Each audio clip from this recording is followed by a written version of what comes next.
ভারতে বসে দেশকে অস্থিতিশীল করার একের পর এক ছক আঁকছেন বাংলাদেশের ক্ষমতাচ্যুত পলাতক সাবেক প্রধানমন্ত্রী শেখ হাসিনা।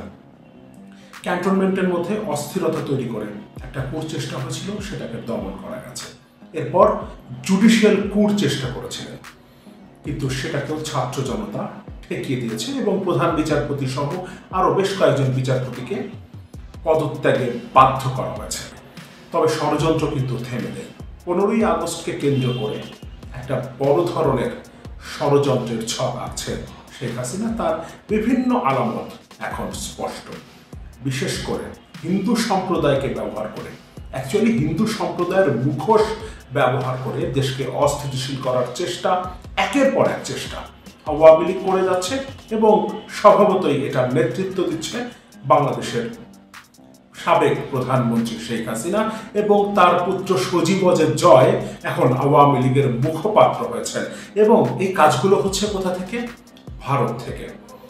এবং আমরা দেখেছি ভারতীয় মিডিয়ায় যেভাবে বাংলাদেশের হিন্দু সম্প্রদায়ের উপরে আক্রমণ এবং হিন্দু সম্প্রদায়ের বাড়িঘর পুড়িয়ে দেয়া, তাদেরকে হত্যা করা, হিন্দুদের উপাসনালয়, মন্দিরে হামলার যে চিত্র একের পর এক ভারতীয় গণমাধ্যমে প্রচারিত হচ্ছে, এটা পরিষ্কার শেখ হাসিনা এখানে কোনো একটা ছক আঁকছেন এবং সেখানে সম্ভবত তার আশ্রয়দাতারা তাকে সহযোগিতা করছেন। সামনে 15ই আগস্ট আসছে, 21শে আগস্ট আসছে।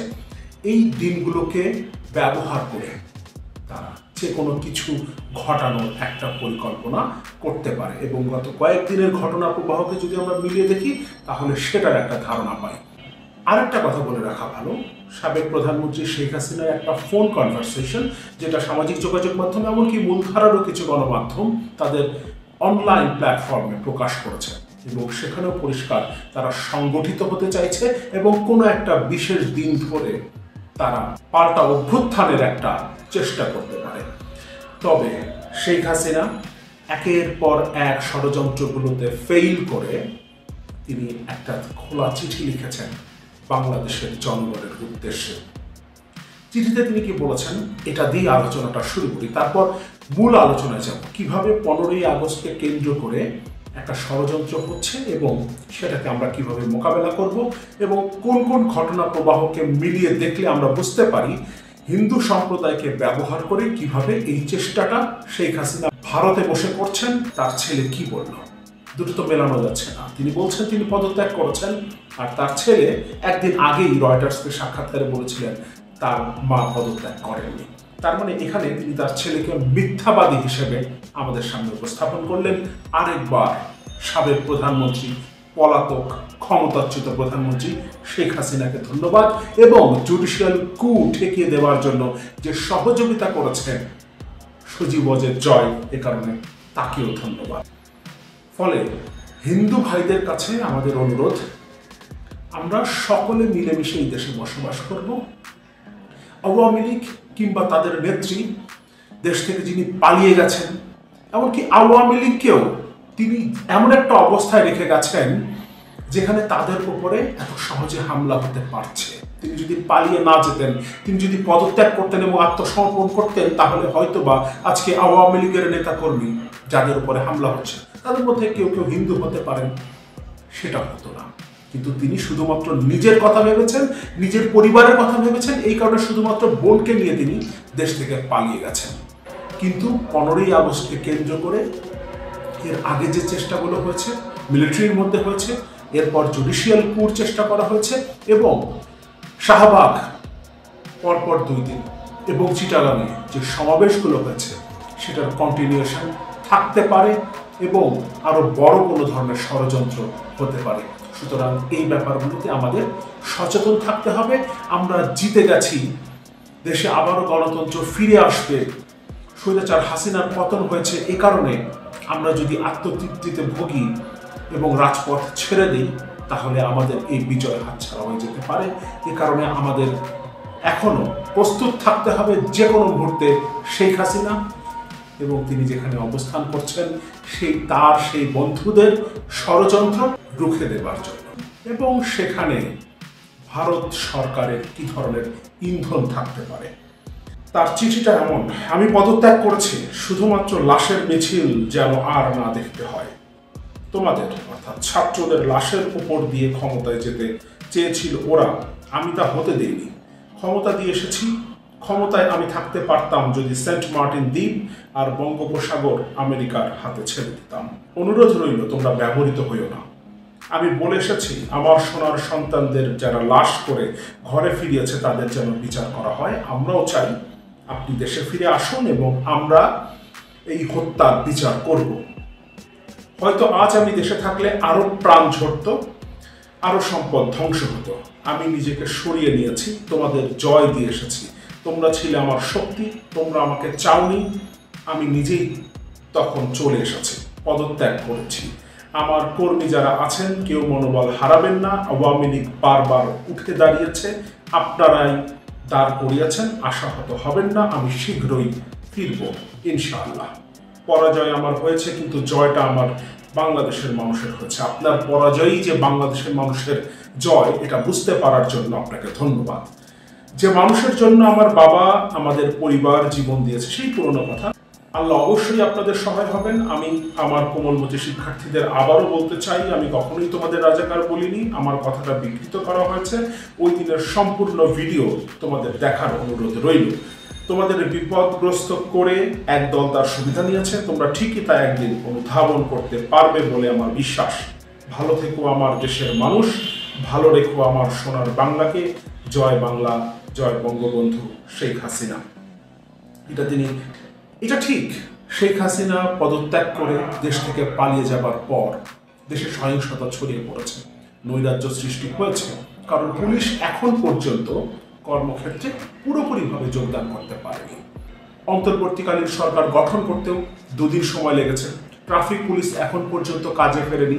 এই কারণে সাধারণ শিক্ষার্থীরা তারা রাজপথে ট্রাফিক কন্ট্রোলের দায়িত্ব নিয়েছে। এভাবে আসলে দেশটা চলছে। এই পরিস্থিতিতে অনেক দুষ্কৃতকারী তারা সুযোগ নেবার চেষ্টা করছে এবং বিশেষত ব্যক্তিগত ক্রোধ আক্রোশ থেকে তারা বিভিন্ন আওয়ামী লীগ নেতার বাড়িতে হামলা করছে, তাদের প্রতিষ্ঠানে হামলা করছে। কিছু কিছু ক্ষেত্রে উপাসনালয়ের সামনে বা উপাসনালয়েও হামলা হয়েছে। কিন্তু এটা কোনো ধরনের জাতিগত আক্রমণ না। অনেক মুসলিম আওয়ামী লীগ নেতাও তা আক্রান্ত হয়েছে। আমরা কোনো ধরনের সহিংসতা চাই না। একজন আওয়ামী লীগ করেন বলেই তার উপরে হামলা করবে, তার বাড়িঘর পুড়িয়ে দেবে কিংবা তার প্রতিষ্ঠানে হামলা করবে, এটা কখনোই আমরা মানি না। কিন্তু তারপরেও যে ঘটনাগুলো ঘটছে, এটা মূলত ঘটছে আওয়ামী লীগের সাথে কানেকশনের কারণে। আওয়ামী লীগ নেতা যদি একজন হিন্দু হয়ে থাকেন কিংবা একজন মুসলিম হয়ে থাকেন, উভয়ের বাড়িতেই হামলা হয়েছে, উভয়ের বাড়িতেই হয়তো আগুন দেওয়া হয়েছে, উভয়ের ব্যবসা প্রতিষ্ঠানে হয়তো ভাঙচুর চালানো হয়েছে, হামলা করা হয়েছে। কোনো কোনো ক্ষেত্রে সুযোগ নেবার চেষ্টা করেছে অনেকে, এগুলো হয়েছে। কিন্তু সেটা কোনোভাবেই ধর্মীয় নিধনের উদ্দেশ্যে না, এটা আমাদেরকে মাথায় রাখতে হবে। কিন্তু প্রচারণা যেটা চালানো হচ্ছে, বিশেষ করে ভারতীয় মিডিয়ায়, সেখানে বলা হচ্ছে হিন্দুদেরকে টার্গেট করে কাজটা করা হচ্ছে। ভিডিও করে ছবি তুলে ফেরত পাঠিয়ে দিয়েছে। এই 2 থেকে 3 দিন তারা সীমান্তে অবস্থান করেছে, তাদেরকে একটুও জল দেওয়া হয়নি। অথচ ভারতের এক নেতা বলছে ভারতে 1 কোটি লোকের আমরা শরণার্থী হিসেবে নেব। এভাবে উস্কানি দিয়েই কাজগুলো করছে। গোবিন্দ প্রামাণিক বলেন, বর্তমানে আবার কিছু নিরীহ হিন্দুদের উপরে হামলা হচ্ছে। যাদের টাকা পয়সা আছে, বাসার আশেপাশে কিছু জমি জমা নিয়ে বিরোধ আছে, তাদের ওপরে কিছু দুষ্কৃতকারী আইন শৃঙ্খলা পরিস্থিতির অবনতির সুযোগ নিয়ে চাঁদাবাজি ও ছিনতাই করছে। এর মধ্যে আমাদের দক্ষিণাঞ্চলের একটি বাড়িতে ডাকাতি হয়েছে। সেখানে একজন বিএনপি নেতার কথা বলে ডাকাতি করেছেন। এরপর তাদের আটক করার পরে দেখা গেল আওয়ামী লীগের কর্মী। আরেকটি জায়গায় একজন প্রতিমা ভাঙতে গেছে, তাকে হাতে নাতে ধরার পরে দেখা যায় তার গায়ে বিএনপির একটি জার্সি। পরে ভিডিও ফুটেজে তার বক্তব্যে দেখা যায় তাকে আওয়ামী লীগের কোনো নেতা টাকা দিয়ে বিএনপি সাজিয়ে পাঠিয়েছে। আবারও রিপিট করছি, এই কথাগুলো বলছেন হিন্দু মহাজোটের সভাপতি অ্যাডভোকেট গোবিন্দ প্রামাণিক। প্রথম শুরু হয়েছে, বলা হচ্ছে আজ থেকে একটা হিন্দু বাড়ি মন্দির যেন পাহারা দিতে না হয়, যেভাবে মসজিদ পাহারা দিতে হয় না সেভাবে মন্দিরও যেন পাহারা দিতে না হয়। হ্যাঁ, পাহারা দেওয়া হচ্ছে। হিন্দু মুসলিম একত্রে মিলেমিশেই মন্দিরগুলো পাহারা দিচ্ছে। শুধু মন্দির না, অন্যান্য উপাসনালয়গুলো পাহারা দিচ্ছে, এমনকি হিন্দুদের বাড়িঘর পর্যন্ত পাহারা দিচ্ছে। সেখানে মুসলিমরাই সামনে থেকে নেতৃত্ব দিচ্ছেন এই পাহারা দেওয়ায়। এবং আমরা দেখছি হিন্দু মুসলিম সবাই একত্রে কতটা মিলেমিশে। এটাই আসলে আমাদের বাংলাদেশ। এখানে হিন্দু মুসলিম বৌদ্ধ খ্রিস্টান ভেদাভেদ নাই, কোনো ভেদাভেদ নেই। আমরা এভাবেই বসবাস করি এখানে। আমরা সবাই এই দেশের নাগরিক। এই দেশের মুসলিমরাই থাকবে, দেশের হিন্দুরাই থাকবে না, এখানে আমরা সবাই থাকবো। আমরা সবাই বাংলাদেশি। আমরা বাংলাদেশে যারা জন্ম নিয়েছি আমরা প্রত্যেকেই এখানে সমান অংশীদার। একজন হিন্দু যতটা অংশীদার, একজন মুসলিমও ঠিক ততটাই অংশীদার। কোনো ভেদাভেদ নেই। এবং এই ভেদাভেদ তৈরির চেষ্টা হিন্দুদের দিয়ে, হিন্দুদের মুখোশে অ্যাকচুয়ালি, কারণ হিন্দুরা কিন্তু সেটা বলছে না। হিন্দুরা সেটা বলছে না। হিন্দুদের মধ্যে একটা অংশ যাদেরকে ব্যবহার করার চেষ্টা করছে আওয়ামী লীগ এবং তাদের নেত্রী শেখ হাসিনা, এবং তার মাধ্যমে দেশকে অস্থিতিশীল করতে চাইছে। তারা হয়তোবা এই দাবি দাওয়াগুলো নিয়ে এসছে। কিন্তু আগেই বলছিলাম যে সমাবেশগুলো হচ্ছে, যেটা চট্টগ্রামে হয়েছে কিংবা ঢাকায় শাহবাগে শুক্রবারে হয়েছে, পরে আবার শনিবারেও হয়েছে। গতকাল সমাবেশটা আরো বড় হয়েছে এবং সেখানে বেশিরভাগই ছিলেন আওয়ামী লীগের নেতা। তবে এই জন্য শেখ হাসিনার পুত্র সজীব ওয়াজেদ জয়কে আলাদা করে ধন্যবাদ দিতে হয়। তিনি রয়টার্সকে দেওয়া সাক্ষাৎকারে পরিষ্কার করেছিলেন একটা ষড়যন্ত্র চলছে এবং সেটা জুডিশিয়ারিকে ব্যবহার করে। এবং তখনই আমরা সচেতন হয়ে গিয়েছিলাম এবং সাবেক প্রধান বিচারপতি যে উদ্যোগ নিয়েছিলেন সেটাকে ঠেকিয়ে দেওয়া গেছে। এ কারণে আমি আবারও সজীব ওয়াজেদ জয়কে ধন্যবাদ জানাই। কিন্তু সেটাকেও আমরা নিঃসন্দেহে ঠেকিয়ে দেব। কিন্তু বিষয়গুলো আমাদের মাথায় রাখা দরকার। যেভাবে সজীব ওয়াজেদ জয় রয়টার্সকে যখন সাক্ষাৎকারে বললেন তার মা পদত্যাগ করেননি, এবং তারপর তিনি বললেন জুডিশিয়ারিকে ব্যবহার করে বর্তমান অন্তর্বর্তীকালীন সরকারকে অবৈধ প্রমাণ করা যাবে, তখন আমরা বুঝতে পারলাম কোনো একটা জুডিশিয়াল কু হতে পারে এবং তখন আমরা সাবধান হয়ে গেলাম। একইভাবে